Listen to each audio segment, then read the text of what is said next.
नमस्कार, मैं हूं जायरा। एपीएन के लोकप्रिय कानूनी प्रोग्राम लीगल हेल्पलाइन में आपका बहुत स्वागत है। इसमें हमारे कानूनी विशेषज्ञ रोजमर्रा की जिंदगी की समस्याओं से जुड़े कानूनी मसलों पर आपकी शंकाओं का समाधान करते हैं। आप भी इस प्रोग्राम से जुड़ सकते हैं और फोन करके कानूनी राय ले सकते हैं।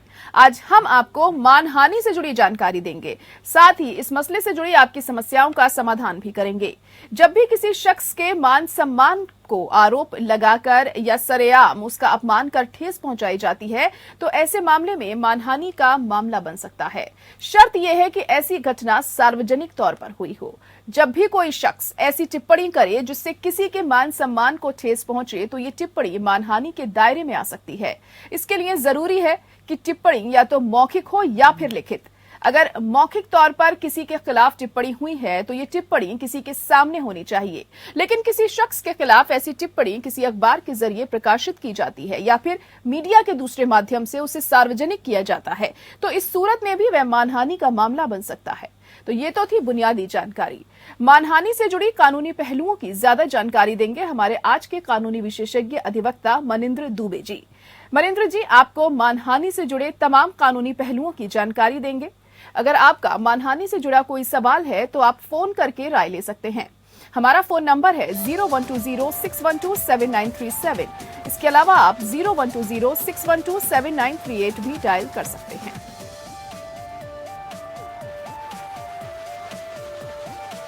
और हमारे अधिवक्ता मनिंद्र जी जुड़ चुके हैं हमारे साथ इस वक्त। मनिंद्र जी, बहुत स्वागत है आपका हमारे खास प्रोग्राम में। और पहला सवाल आपसे ये जानना चाहेंगे कि मानहानि की कानूनी परिभाषा क्या होती है?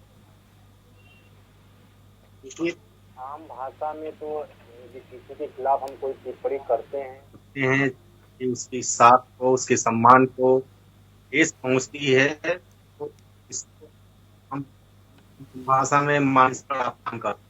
जिसकी परिभाषा आईपीसी में धारा 499 में दी गई है।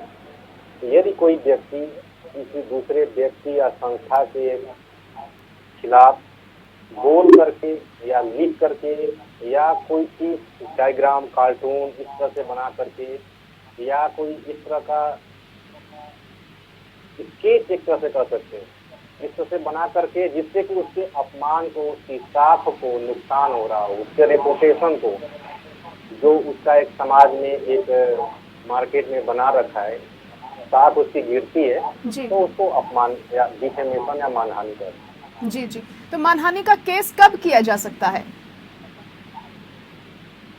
मानहानि के लिए जिसका ये दो प्रावधान है हमारे कानून भाषा में, एक तो सिविल और एक आपराधिक, क्रिमिनल और सिविल। इसमें यदि कोई जिस व्यक्ति का अपमान हो रहा है वो चाहे तो कानूनी कार्रवाई के लिए आपराधिक कोर्ट को, आपराधिक न्यायालय में भी एक दावा कर सकता है और सिविल न्यायालय में भी दावा कर सकता है।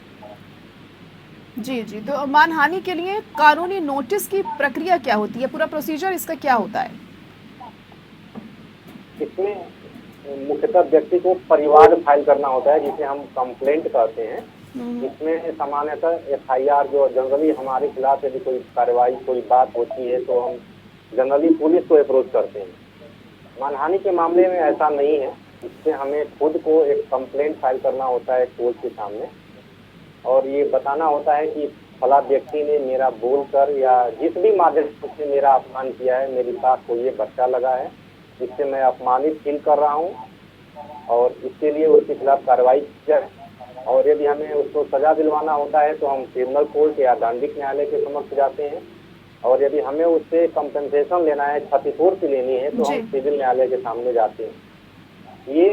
ये जिस व्यक्ति का अपमान या मानहानि हुआ है उसके ऊपर निर्भर करता है कि वो अपने आत्मसम्मान की क्या कीमत लगाता है।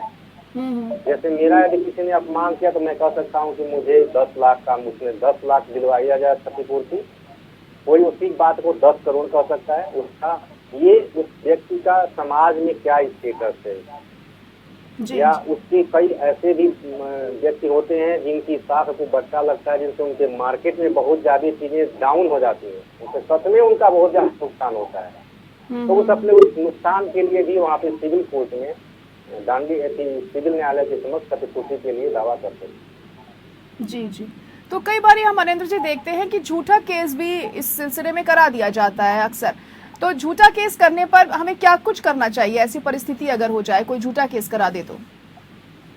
झूठा केस करने से जो व्यक्ति झूठा केस करता है उसके खिलाफ फिर हम क्षतिपूर्ति के लिए अलग से केस डाल सकते हैं कि इस व्यक्ति ने हमें हमारे झूठा केस करके हमें कानूनी कार्रवाई में इस खर्चे के लिए या कोर्ट के समक्ष आने जाने के लिए बाध्य किया, हमारा ये मानसिक और शारीरिक और आर्थिक नुकसान किया और इसके लिए मुझे इसे क्षतिपूर्ति दिलाई जाए। बट ये झूठा दावा जब न्यायालय ये डिसाइड कर देता है जिसने केस डाला हुआ है, यदि वो प्रूफ नहीं कर पाता है तभी ये माना जाएगा कि हाँ उसका दावा झूठा था। जी जी जी जी। तो मानहानि केस में धाराएं कौन सी लगाई जाती है? मानहानि में धारा 500 लगाई जाती है। आईपीसी की धारा 500 में हम परिवाद फाइल करते हैं कोर्ट के समक्ष, जिसमें उसके लिए 2 साल की सजा या जुर्माना है।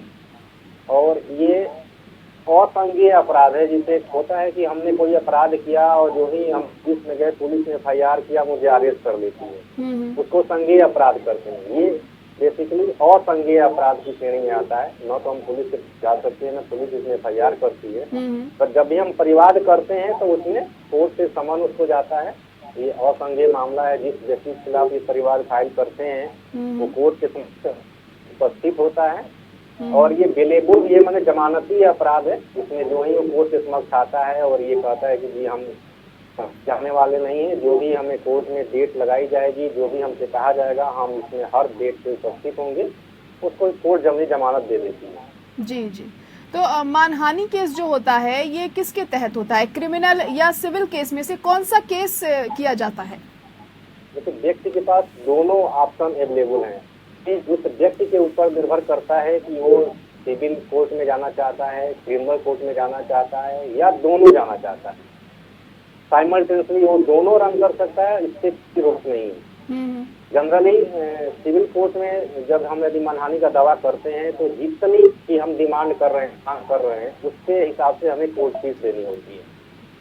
और क्रिमिनल कोर्ट में हम जाते हैं तो क्रिमिनल कोर्ट में हमें कोई कोर्ट फीस नहीं देनी होती है। तो ये व्यक्ति के ऊपर निर्भर करता है कि वो कोर्ट फीस दे के सिविल दावा करना चाहता है, आपराधिक दावा करना चाहता है बिना कोर्ट फीस दिए, या दोनों को एक साथ रन करना चाहता है। जी जी जी।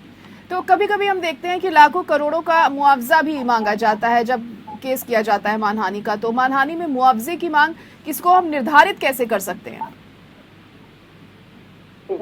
जैसे है कि हमें यदि हर कोर्ट का जुरिडिक्शन बता हुआ है, जैसे 2 करोड़ से आज के डेट में दिल्ली में यदि हमें 2 करोड़ से कम का दावा करना है तो हमें जिला न्यायालय में जाना पड़ेगा। और यदि हमें 2 करोड़ से ज्यादा की मांग रखनी है, मांग कर रहे हैं क्षतिपूर्ति के रूप में, तो हमें उच्च न्यायालय का दरवाजा खटखटाना होगा। और क्रिमिनल कोर्ट के लिए सीधे बेसिक वो जिला न्यायालय है। शुरू की कोर्ट हमारी बिगिनिंग की कोर्ट वही होती है। तो हमें तो क्रिमिनल यदि केस करना है तो हमें जिला न्यायालय में ही जाना होगा। बाकी यदि हम ये डिसाइड करते हैं, ये हमने जैसे बताया कि ये हमारे स्टेटस पे डिपेंड करता है कि हम अपने उस नुकसान मानहानि को किस रूप में कैलकुलेट करते हैं। यदि किसी के द्वारा मेरी मानहानि हुई उसको हम 10 लाख आकलन करते हैं या 10 करोड़ आकलन करते हैं, ये व्यक्ति के स्टेटस से निर्भर करता है। जी बिल्कुल। और जैसे कि हम मानहानि की बात कर रहे हैं तो मानहानि पर आरोप सिद्ध करने की जिम्मेदारी किस पर होती है?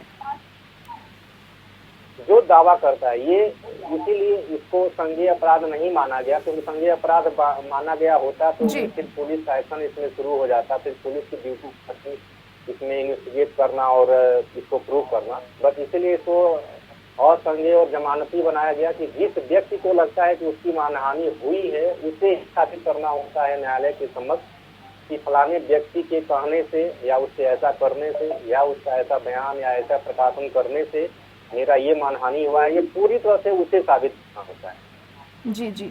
आज हम बात कर रहे हैं मानहानि के बारे में, इसको लेकर क्या कुछ कानूनी प्रावधान है।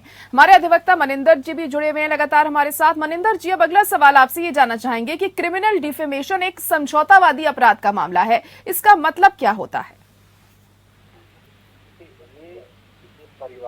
होता है और संज्ञेय अपराध और जमानती अपराध इसको इसलिए रखा गया कि ये किसी की बातों से जिस व्यक्ति का अपमान हुआ है, जिसने अपमान का दावा फाइल किया है क्रिमिनल कोर्ट के समक्ष, उसको ये लिबर्टी रहती है कि वो कहता है अच्छा ठीक है जी चलो मैं मान लिया, अगला आदमी माफी मांग ले रहा है, मैं जी संतुष्ट हूँ और मैं इस केस को अब नहीं परसू करना चाहता हूँ। इस नाते इसको कंपाउंडेबल ऑफेंस, समनीय अपराध की श्रेणी में रखा गया है।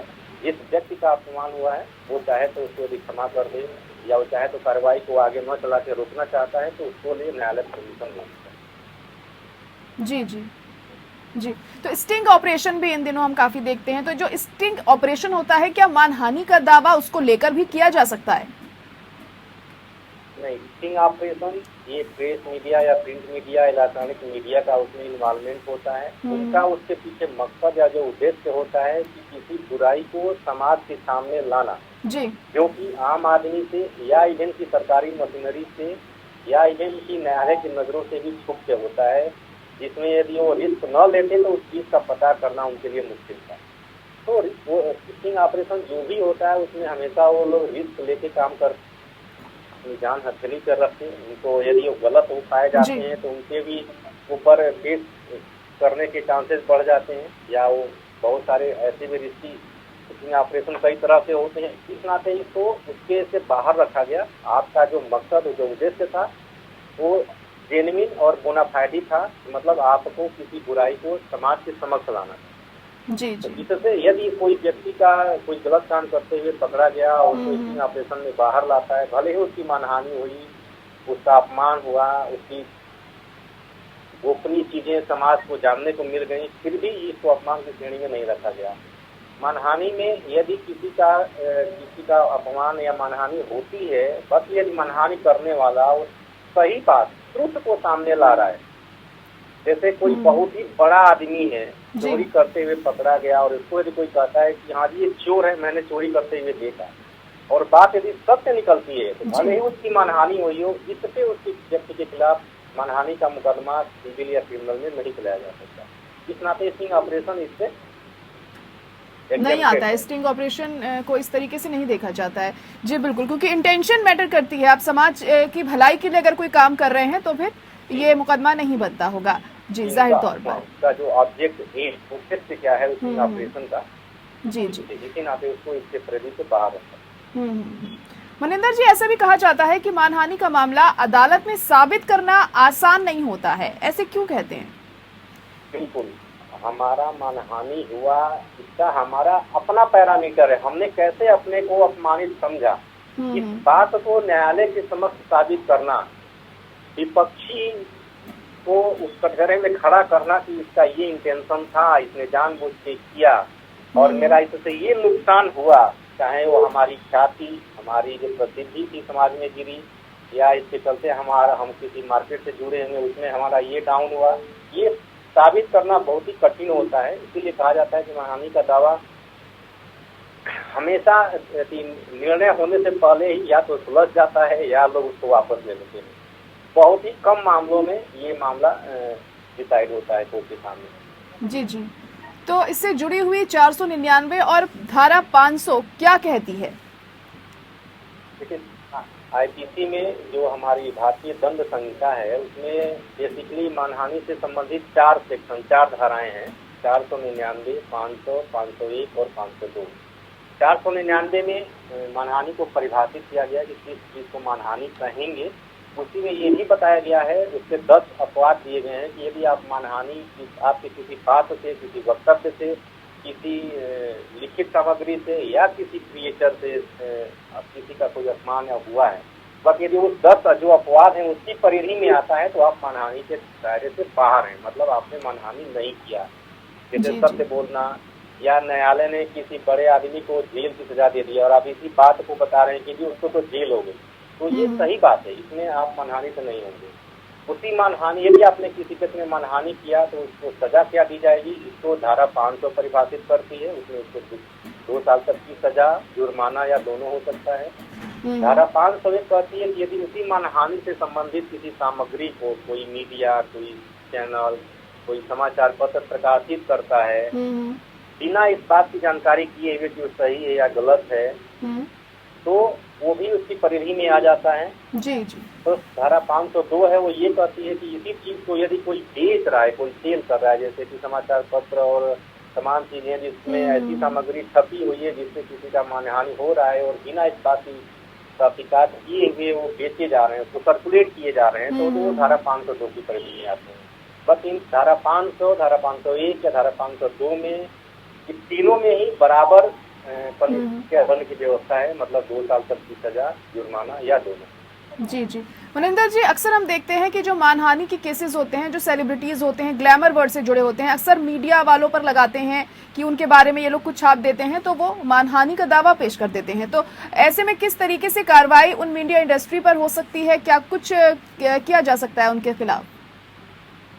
वहाँ पे उनकी साख पे ही उनकी फिल्में चलती हैं, ये बहुत बड़ी एक लगी रहती है उनके खिलाफ एक शब्द, एक लफ्ज भी बोलना, और यदि वो गलत निकलता है तो उनके मार्केट को डाउन कर देता है। ऐसी बहुत सारी घटनाएं हुई हैं। तो इसमें मीडिया के यही देखा जाता है कि क्या मीडिया का जो ऑब्जेक्ट था, इंटेंशन था, वो सही था या सच में वो उनकी साख को, उनके प्रसिद्धि को वो डाउन करना या कम करना चाह रहे थे। जी। ये इंटेंशन, यदि मीडिया का इंटेंशन ऐसा नहीं था, मीडिया ने जो देखा वो छापा वो सही था, तो मीडिया के खिलाफ कोई कार्रवाई वो नहीं कर सकते हैं। वो मतलब उनका दावा चलेगा नहीं, कार्रवाई तो कर सकते हैं, फाइल कर सकते हैं, बस वो प्रूव करना उनके लिए कठिन होगा। पर यदि मीडिया का इंटेंशन ये होता है कि नहीं, इसको जानबूझ के डाउनग्रेड कर दें, तो फिर वो कार्रवाई कर सकते हैं। जी बिल्कुल, और जैसे कि पहले भी आपने बताया कि इंटेंशन बहुत मायने रखती है इस चीज में। तो मानहानि केस में जमानत के क्या कुछ प्रावधान दिए गए हैं? जमानत के, ये जमानती अपराध है। इसमें जब भी दावा हम आपराधिक दावा करते हैं तो जिस व्यक्ति के खिलाफ करते हैं, जब वो न्यायालय के समक्ष उपस्थित होता है तो उनको जमानत न्यायालय दे देता है, क्योंकि ये जमानती अपराध है। बट उससे ये न्यायालय के ऊपर निर्भर करता है कि एक सिक्योरिटी को लेता है या 2 सिक्योरिटी को लेता है। वो इस बात को सुनिश्चित करने के लिए कि आपके खिलाफ इंसान का दावा हुआ है और आप जब भी न्यायालय बुलाएगा आप उसके समक्ष हाजिर होंगे। जी जी, तो अगर किसी के ऊपर मानहानि का केस हो जाता है तो उससे बचने के लिए क्या कुछ उपाय उसके पास हैं, वो कैसे बच सकता है फिर इससे? पहला तो ये है कि क्योंकि गैर जमानती अपराध नहीं है, इतना तो उसे घबराने की जरूरत नहीं। उसे जब पता होना चाहिए तो न्यायालय समझ जाएगा, न्यायालय से उसे जमानत मिल जाएगी, पहली चीज, जिससे हमारी घबराहट नहीं होगी, हम कम परेशान होंगे। दूसरा चीज कि हमें ये दिखाना है कि हमारा इंटेंशन गलत नहीं था जी, हमें जो ये किसी कारण से हम कई बार ऐसी बात बोल जाते हैं जो सच में सही नहीं होती है, बट उसमें हम अपने मन से विश्वास करते हैं कि ये सही होगा, अगले ने कुछ ऐसा बोला, और ये हम बात न्यायालय के समझ रख सकते हैं कि ये हमारा ये गलत आशय नहीं था, हमारा इरादा सही था, हम इनका कोई नुकसान किसी भी तरह से इनकी प्रसिद्धि या इनकी ख्याति का नहीं करना चाहते थे। जी जी, ये उसके लिए स्पष्ट बचाव है। जी जी, चलिए बहुत शुक्रिया मनिंदर जी हमारे साथ जुड़ने के लिए। बहुत अहम जानकारी आपने दी हमारे दर्शकों को। मानहानि से जुड़ी हुई क्या कुछ कानूनी प्रावधान हैं, इसके कैसे उपाय हैं अगर आप पे कोई केस कर देता है, जमानत के क्या कुछ प्रावधान हैं, और इसी के साथ लीगल हेल्पलाइन में इतना ही। मुझे दीजिए इजाजत, नमस्कार।